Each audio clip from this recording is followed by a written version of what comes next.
Channel को subscribe करना ना भूलें और हमारे ताज़ा वीडियो सबसे पहले देखने के लिए बेल आइकन को दबाएं।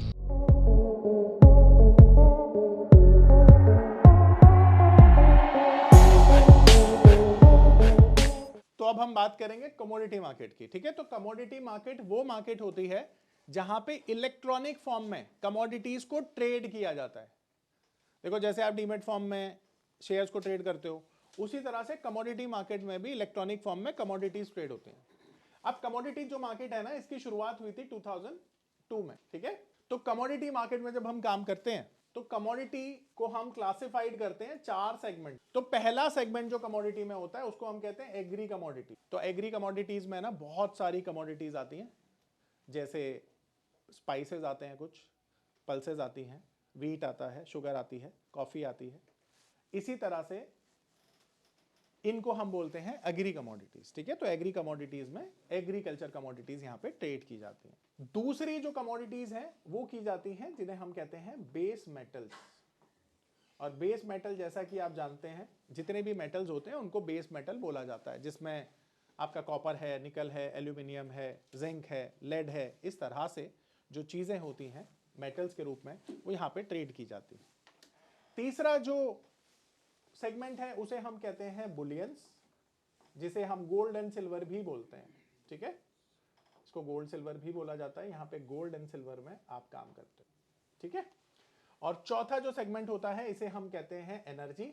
अब ये जो एनर्जी सेगमेंट है, यहाँ भी मेजरली 2 चीजें हम ट्रेड करते हैं। पहला है नेचुरल गैस और दूसरा है क्रूड ऑयल। अब ये मेजरली 4 कमोडिटीज हैं जो कमोडिटी मार्केट में ट्रेड की जाती हैं।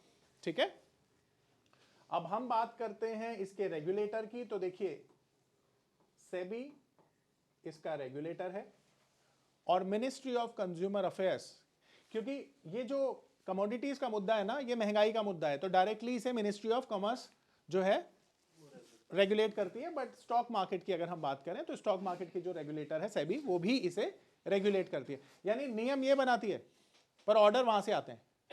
क्यों आते हैं? क्योंकि ये मुद्दा महंगाई से जुड़ा हुआ है ना, तो किसी अथॉरिटी को ये मुद्दा नहीं दिया जा सकता, क्योंकि देश की बेसिकली जब देश का मुद्दा आ जाता है तो वो सरकारों के हाथ में ही रहती हैं चीजें। ठीक है, किसी एंटिटी को नहीं दे सकते। तो सेकंड रेगुलेटर ये है। मिनिस्ट्री ऑफ कंज्यूमर अफेयर्स पहली मिनिस्ट्री है। तो अगर हम बात करें एक्सचेंज की, तो यहां पर 2 मेजर एक्सचेंज है जहां पर आप काम करते हो।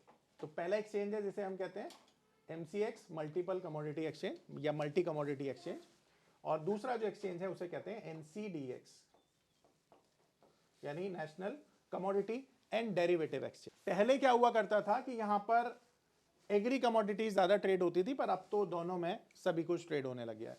अब टोटल जितनी भी कमोडिटी का टर्नओवर होता है ना हमारे देश में, टोटल टर्नओवर 96% इन दोनों में ही होता है। यानी 96% का टर्नओवर इन दोनों एक्सचेंज में ही होता है।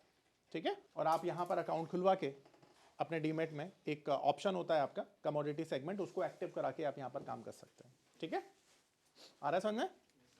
अगर हम कमोडिटी मार्केट की टाइमिंग की बात करें तो ये वो मार्केट है जो सुबह 9 बजे से चालू हो जाती है। और क्योंकि कुछ कमोडिटी इंटरनेशनली ड्रिवन होती हैं, तो ये जो चलती हैं रात को 11:55 में सर्दियों में, और गर्मियों में, हमारी गर्मियां यानी हमारे हिसाब से 11:30 PM तक ही चलती हैं। तो कमोडिटी मार्केट जो है अप्रॉक्स देखो कितना चलता है, 14 आवर्स चलता है, पूरे दिन ही चलता है ऑलमोस्ट, है ना। अब 8 घंटे तो बंदा सोएगा भी। ठीक है, तो ये पूरे दिन चलने वाली मार्केट है। और जो एग्री कमोडिटीज है ना, एग्री कमोडिटीज वो 5 बजे तक ही चलती हैं। अब इनकी जो एक्सपायरी होती है ना, तो ध्यान रखो जो इनकी एक्सपायरी है डिफरेंट डेज पे होती है। जैसे क्रूड की एक्सपायरी होगी 18-19 तारीख को, नेचुरल गैस की होगी 24-25 तारीख को, किसी और कमोडिटी की कभी होगी। पर नॉर्मली जो बेस मेटल होते हैं और जो बुलियंस होते हैं, इनकी एक्सपायरी होती है लास्ट वर्किंग डे पर। ठीक है, तो डिफरेंट एक्सपायरी समझना ज्यादा आसान रहेगा, क्योंकि कमोडिटीज 50 हैं, 50 की 50 अलग ही दिन होती हैं। तो यहां पर इसका लॉजिक मैं बता देता हूं। जब कोई भी कमोडिटी जिस पर्टिकुलर दिन पे लॉन्च होती है, तो वो 30 डेज के कॉन्ट्रैक्ट को बनाया जाता है। अब मानो एक 18 तारीख को कोई कॉन्ट्रैक्ट लॉन्च हुआ, तो उससे अगला 30 डे कब कंप्लीट होगा, अगली 18 तारीख को।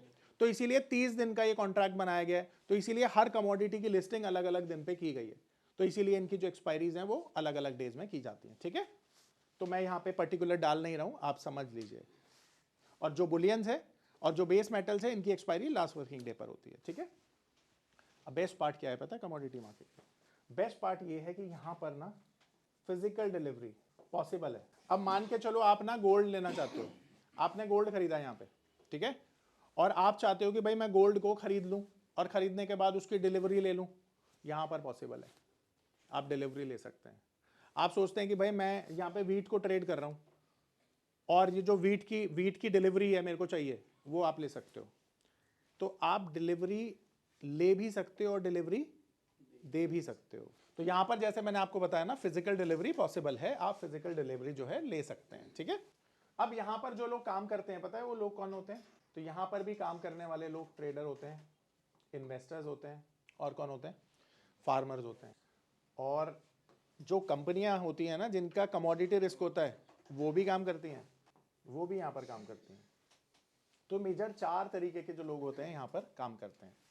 अच्छा, यहाँ पर जब आप काम करोगे ना, तो यहाँ पर फ्यूचर्स में आप काम करते हो और कुछ कमोडिटीज के ऑप्शन भी होते हैं, तो सबके नहीं होते, ध्यान रखना। तो इसमें आप काम करते हो, फ्यूचर्स में मार्जिन लगता है, कमोडिटीज में अगेन ऑप्शन लगता है, ठीक है, ये सारी चीज। और फिजिकल डिलीवरी तो मैंने आपको बताई दी।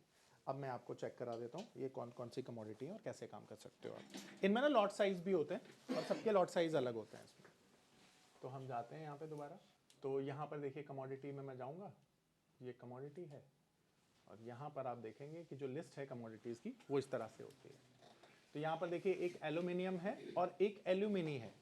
अब ये एल्यूमिनी का लॉट साइज आप देखिए 1 मेट्रिक टन का है और एल्यूमिनियम का 5 मेट्रिक टन का है, विच मीन्स कि ये जो एल्यूमिनी है ये स्मॉल लॉट साइज में आती है और ये जो एल्यूमिनियम है ये बिग लॉट साइज में आती है।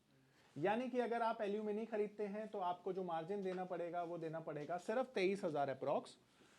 आप देखेंगे प्राइस तो दोनों का ऑलमोस्ट एक ही है, पर यहाँ पर आप देखेंगे कि अगर आप 5 मेट्रिक टन वाला एल्यूमिनियम खरीदते हैं तो आपको देना पड़ेगा 1,15,000 रुपए अप्रॉक्स, राइट। तो मार्जिन बढ़ गया ना, यहाँ पे क्वांटिटी बढ़ी। तो कॉपर का जो लॉट साइज है वो है 2.5 मेट्रिक टन का, एंड यहाँ पर 2 लाख अप्रॉक्स आपको मार्जिन देना पड़ेगा और जो प्राइस चल रहा है वो चल रहा है 724 रुपए का। कॉटन कैंडी है, यहाँ पर आप देखेंगे कि 48 कैंडी का लॉट साइज है इसका, एंड यहाँ पर जो मार्जिन देना पड़ेगा अप्रॉक्स 2,56,000 का देना पड़ेगा, और ये कॉटन का प्राइस चल रहा है। और ये जो क्रूड ऑयल है ये देखेंगे आप, तो इसका जो लॉट साइज है वो है 100 बैरल का, ठीक है, और एक बैरल में 159 लीटर्स जो है क्वांटिटी आती है, राइट। तो ये 2,48,000 का है और अभी जो करंट मार्केट प्राइस चल रहा है वो 6,034 का चल रहा है। अब इसका मिनी लॉट साइज भी आता है जिसमें 10 बैरल जो हैं वो आपको दिखते हैं, चल रहा है। अब यहाँ पे देखिएगा गोल्ड को। अब ये जो गोल्ड है ये है 1 kg का लॉट साइज, और यहाँ पर आपको 5,82,000 रुपए का मार्जिन पे करना पड़ेगा, जबकि गोल्ड की जो कीमत है वो है 63,000। अब यहाँ पर आप देखेंगे कि गोल्ड में स्मॉल साइज भी ट्रेड होते हैं। अगर गोल्ड मिनी की बात करें, से गोल्ड एम जो है, एम फॉर मिनी, यहाँ पर 100 ग्राम्स का लॉट साइज है, और यहाँ पर आप देखेंगे कि ये आता है 57,000 का, ठीक है। लॉट साइज कम होते ही मार्जिन कम हो जाते हैं। एंड यहाँ पर गोल्ड गुनिया है जो 8 ग्राम में आता है, इसका मार्जिन बहुत स्मॉल होता है 4700 रुपए का। और ये गोल्ड पेटल है जो 1 ग्राम में आता है और इसका मार्जिन तो आप देखेंगे सिर्फ 575 रुपए का है, ठीक है। कपास है, लेड मिनी है, इसी तरह से सारी की सारी कमोडिटीज हैं। अब यहाँ पर एक और चीज आप देखेंगे कि यहाँ पर मेटल्स में ना बहुत सारे मेटल्स हैं। बहुत सारे मेटल होने की वजह से कभी कभी आप कंफ्यूज हो सकते हैं कि मैं कॉपर खरीदूं, लेड खरीदूं, जिंक खरीदूं, एल्यूमिनियम खरीदूं, क्या खरीदूं। पर आपको लगता है कि पूरे बेस मेटल में तेजी है, तो यहाँ पर एक सिंपल तरीका भी है। जैसे निफ्टी की 50 कंपनियों को आप एक साथ नहीं खरीद सकते, तो निफ्टी इंडेक्स को खरीद लेते हैं जो 50 कंपनियों का कॉम्बिनेशन है। ठीक उसी तरह से यहाँ पे ये जो MCX बुल इंडेक्स है, ये गोल्ड और सिल्वर की तेजी और मंदी का फायदा आपको देता है, ठीक है। तो बुलियंस के लिए ये इंडेक्स बना हुआ है। अब यहाँ पर आप देखोगे इसका यूनिट है 50 और ये लॉट साइज आप देखोगे यहाँ पे 50 का है, तो इसका मतलब यहाँ पर आप देख रहे हो कि सिर्फ 62,000 में आप गोल्ड और सिल्वर की तेजी और मंदी को ट्रेड कर सकते हो। कम पैसे में ज़्यादा चीज़ें हो सकती हैं और बेहतर हो सकती हैं। अब यहाँ पर मेटल इंडेक्स के लिए ये MCX मेटल इंडेक्स है जिसमें 50 यूनिट हैं और सिर्फ 47,000 का मार्जिन देकर आप ये खरीद सकते हो, ठीक है।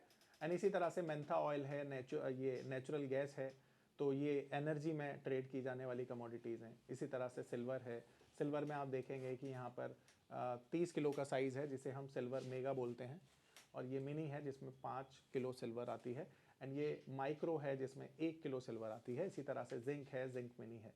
तो ये सारी चीज़ें यहाँ पर ट्रेड की जाने वाली कमोडिटीज़ हैं और यहाँ पर ट्रेड आप करते हो।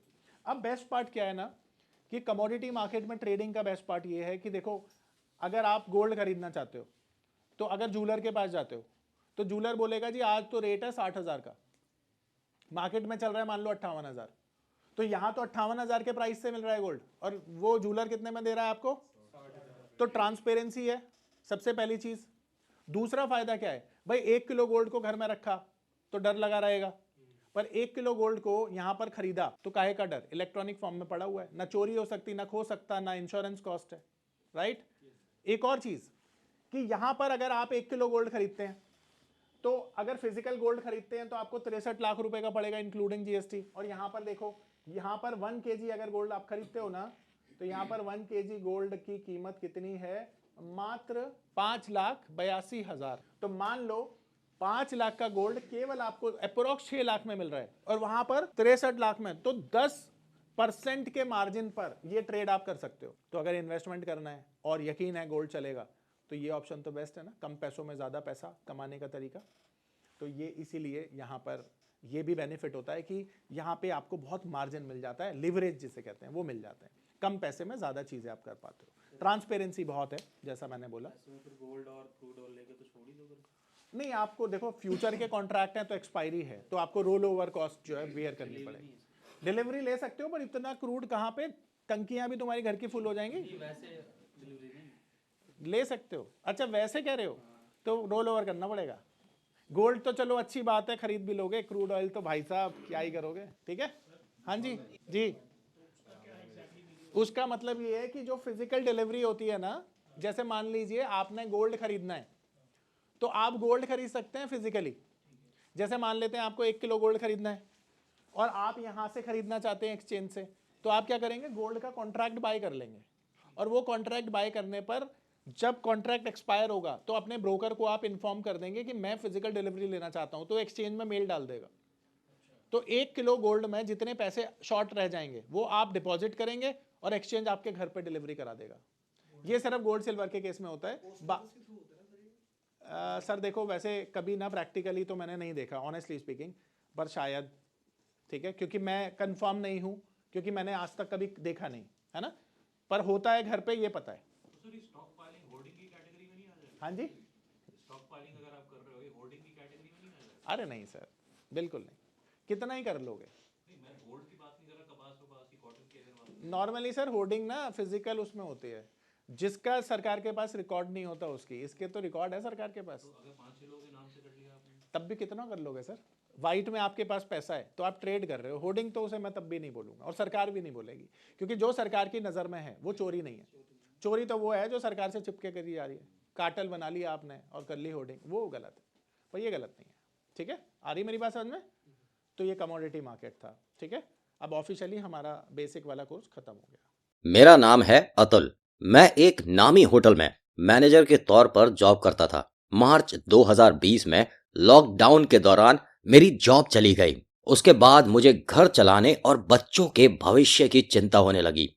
फिर मैंने शेयर मार्केट के फील्ड में ऑनलाइन कुछ करने का प्लान किया, लेकिन मुझे शेयर मार्केट का ABCD भी नहीं आता था। फिर मैं एक ऐसे प्लेटफॉर्म को खोजने लगा जो मुझे घर बैठे सही और सरल भाषा में शेयर मार्केट में ट्रेडिंग करना सिखा सके। तभी मुझे मिला NIFM का online education platform www.onlinenifm.com।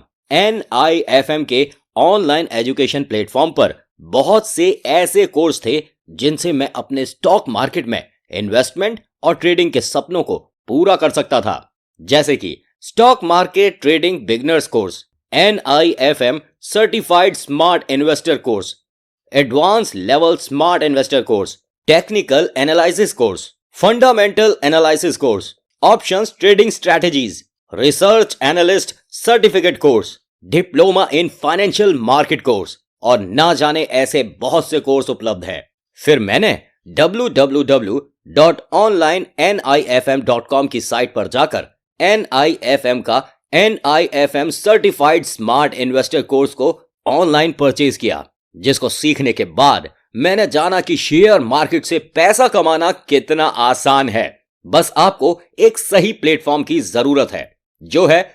www.onlinenifm.com। NIFM के ऑनलाइन प्लेटफॉर्म की वजह से मैंने लॉकडाउन के दौरान शेयर मार्केट से अच्छी इनकम भी जनरेट की। थैंक्स NIFM, जिसकी वजह से आज मैं एक होटल मैनेजर से प्रोफेशनल ट्रेडर बन पाया। कॉल 8588868475 और विजिट www.onlinenifm.com।